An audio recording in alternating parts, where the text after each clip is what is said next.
चीनी धमकियों के बीच पेलोसी की ताइवान की राष्ट्रपति से मुलाकात ब्रेक करे। अमेरिका ने हमेशा ताइवान के साथ खड़े रहने का वादा किया। विजुअल्स के साथ जो आज प्रेसर हुई उनकी, अमेरिका ने जो वादे किए उनसे पीछे नहीं हटेंगे। पेलोसी ने कहा सीधे बिग वॉल पर आइए, बहुत इंपॉर्टेंट है, ये सीधे प्ले ऑन करें। ये बहुत बड़ी खबर है। ताइवान में पेलोसी, यूएस ताइवान में पक्की दोस्ती। नैन्सी पेलोसी, यूएस कांग्रेस की स्पीकर, ताइवान में होना मेरे लिए बहुत बड़े सम्मान की बात है। नैन्सी ने अपने दौरे को लेकर जो हिम्मत दिखाई वो बेमिसाल है। ये ताइवान की राष्ट्रपति कह रही है। इस ब्लॉक को जूम इन कर सकते हैं बीच में। 43 साल से ताइवान के समर्थन में पूरा अमेरिका है। अमेरिका के साथ हमारे रिश्ते बहुत मजबूत हैं, ये उन्होंने कहा है। नेक्स्ट देखें, ताइवान से किए वादों से पीछे नहीं हटेंगे। ताइवान ना झुकेगा और ना ही कभी पीछे हटेगा। मैं चाहूंगा सीधे आइए इस बिग वॉल पर, और उनकी जो एयरक्राफ्ट से वो जिस तरीके से उड़ान भर के बाहर चली गई वो वाली ब्रेकिंग लीजिए। पुष्पेश सर के पास मैं चलूंगा। Pushpesh sir, at the end of the day ये पूरा विजिट, ये जो कुछ भी हुआ, इससे इवेंचुअली क्या मैसेज किया, क्या सार निकला सर? बस एक कॉल कर सकती है आपको कंगाल। खाली हो सकता है बैंक खाता। कैसे? देखिए मेरे साथ, जागते रहो सिर्फ मनी 9 पर। अभी डाउनलोड करें। देखिए, जहां तक मेरी सीमित बुद्धि है, मुझे लगता है कि नीरा और नूरा कुश्ती लड़ी जा रही है। मैं एम्बेसडर सज्जनहार से पूरी तरह सहमत हूं जब वो कहते हैं कि चीन के लिए बहुत इंपॉर्टेंट है अमेरिका के साथ एक ट्रेड रिलेशनशिप मेंटेन करना अपनी इकोनॉमिक हेल्थ के लिए। आपको याद होगा कि जाने के कुछ ही दिन पहले पेलोसी के एक नाटकीय ढंग से सनसनीखेज वातावरण बनाया गया कि पेंटागन नहीं चाहता वो वहां जाएं, और फिर जाने की पूर्व संध्या पर प्रेसिडेंट बाइडेन की बातचीत प्रेसिडेंट शी से हुई। तो मुझे लगता है कहीं ना कहीं पर्दे के पीछे प्रेसिडेंट बाइडेन ने उनको आश्वस्त कर दिया था कि ये एक सामान्य कांग्रेचुलर विजिट है, इसको आप भूल न दें, मगर जो आप अब तक आग उगल चुके हैं वो आप निरंतर उगलते रहें। मुझे लगता है सारा जो सेंसेशन है कि रूट बदली गई, F-15 मिराज उनके साथ नीचे जा रहे थे और उन्होंने एकाएक वॉर एक्सरसाइजेस कर दी। The bottom line is this Nishant भाई, आप याद रखें कि अमेरिका वन चाइना को मानता है, तो फिर टेरिटोरियल वाटर्स की सॉवरेनिटी की ताइवान की बात ही नहीं उठती है। अगर खुद अमेरिका इस बात को स्वीकार करता है कि वन चाइना थ्योरी वो मानता है और ये चाहता है कि शांतिपूर्ण ढंग से इसका समाधान हो, ये अपनी जगह पर है, मगर फिर टेरिटोरियल वाटर या सॉवरेनिटी, उसके ऊपर सॉवरेन कंट्रोल ताइवान का सवाल ही नहीं उठता। और जहां तक चीन है वो निरंतर एयर स्पेस का उल्लंघन कर रहा है, तो वो अपने एयर स्पेस का उल्लंघन कैसे कर रहा है? चीन का दावा तो ये है कि वो हमारी टेरिटरी है। ब्रिलियंट पुष्पेश सर, अब मैं वापस जाऊंगा। आपने क्यों बोला ये सीमित बुद्धि है? ये तो किसी ने अभी तक बोला ही नहीं। You are absolutely right, brilliant. चीन अपने एयर स्पेस का वायलेशन कैसे कर सकता है? Absolutely, that's the point. और ये जो पुष्पेश सर ने बात बोली है, ये समझने वाली बात है, खासकर ये कि अमेरिका भी वन चाइना पॉलिसी को मानता है। फिर ये कंफ्यूजन कैसा? ताइवान डिफेंस मिनिस्ट्री को लेकर चीनी मिलिट्री ड्रिल से ताइवान के इलाके पर कब्जा। चीनी लाइव फायर एक्सरसाइज पर ताइवानी रक्षा मंत्रालय का बयान विजुअल्स के साथ।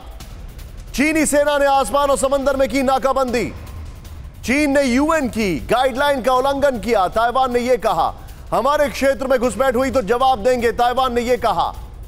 सीधे बिग वॉल पर आइए और मैं यहां पर आशीष को लेकर आना चाहूंगा। बिग वॉल पर आइए आशीष मेरे साथ, अगर आप ज्वाइन करना चाहें। यहां पर यह देखें किस तरीके से चीन का चक्रव्यूह है। आशीष जरा समझाएं, और वो बता रहे हैं कि इस दौरान उन्होंने एरिया को ऑक्यूपाई कर लिया है, वायलेट कर दिया है, जो मैरीटाइम बॉर्डर्स है उसको भी क्रॉस कर लिया है। देखिए, ये 6 अलग अलग स्पॉट हैं जहां पर नो टाइम इशू किया गया है, और अगर आप देखेंगे उसके लगभग पूरी तरह से ताइवान को अलग अलग जगह से घेर लिया गया है।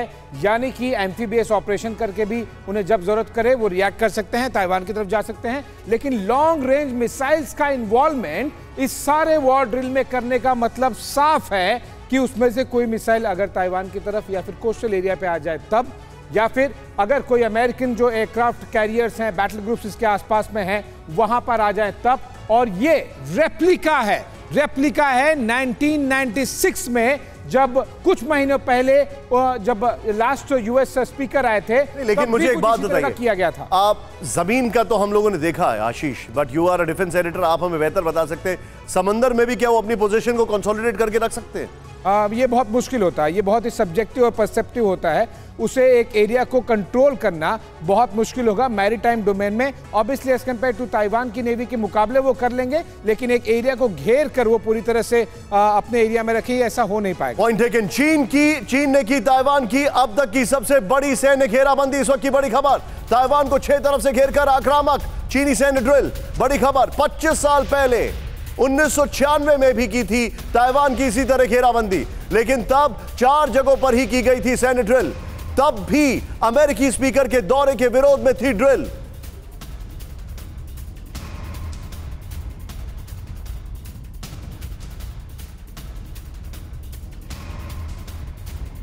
ये बड़ी खबर है, चाइनीज वॉर ड्रिल। सीधे आइए यहां पर, आइए आशीष, कम अगेन। मैं आपकी फिर से हेल्प लेना चाहूंगा। 1996 और 2022 कितना फर्क आया है? You're on the wrong side, let me come that side. आप इधर आइए और हमें बताइए ये क्या है, ए बी, ये क्या फॉर्मूलाज हम बता रहे हैं यहां पर? इसमें हम थोड़ा बीच में जूम इन कर सकते हैं। यस निशांत, अमेरिका ने 25 साल पहले जो किया था तब चीन ने किसी तरह से रिएक्ट किया था, और 25 साल बाद अमेरिका ने वापस वो किया है, तो चीन भी लगभग ठीक एग्जैक्टली वही करने जा रहा है। जो आपको ब्लैक एरिया दिखाई दे रहे हैं, black dotted areas, B1, B2, B3, B4, ये 4 अलग अलग जगहों पे ये वो दिस इज एग्जैक्टली ताइवान। ये पूरा आइलैंड आप देख रहे हैं। ये B1, B2, B3, B4 क्या है? यस, ये B1, B2, B3, B4 ये वो जगह है जहां पे 1996 में चीनी मिलिट्री ने, स्पेसिफिकली एयरफोर्स एंड नेवी ने, उन्होंने इस एरिया को सिमिलर जैसा अभी डिक्लेयर किया है, नो फ्लाई जोन, वहां पर वॉर ड्रिल करेंगे।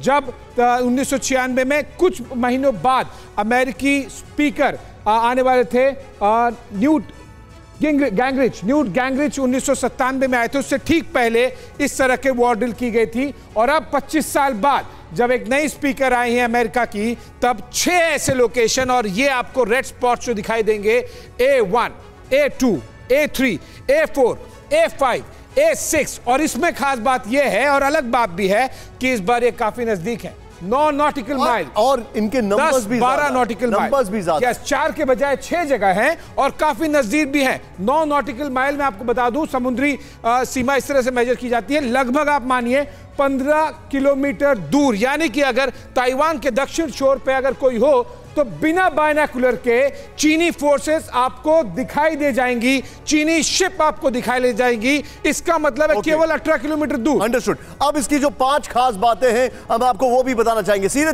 चेंज करें यहां पर। पहला पॉइंटर क्या है?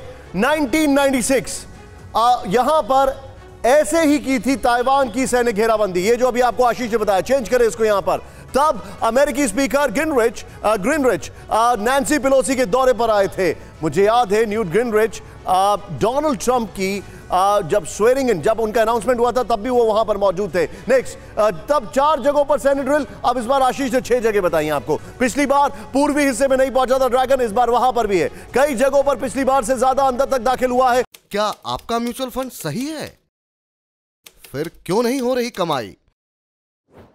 जानिए मेरे साथ म्यूचुअल फंड सेंट्रल में, सिर्फ Money9 पर। अभी डाउनलोड करें।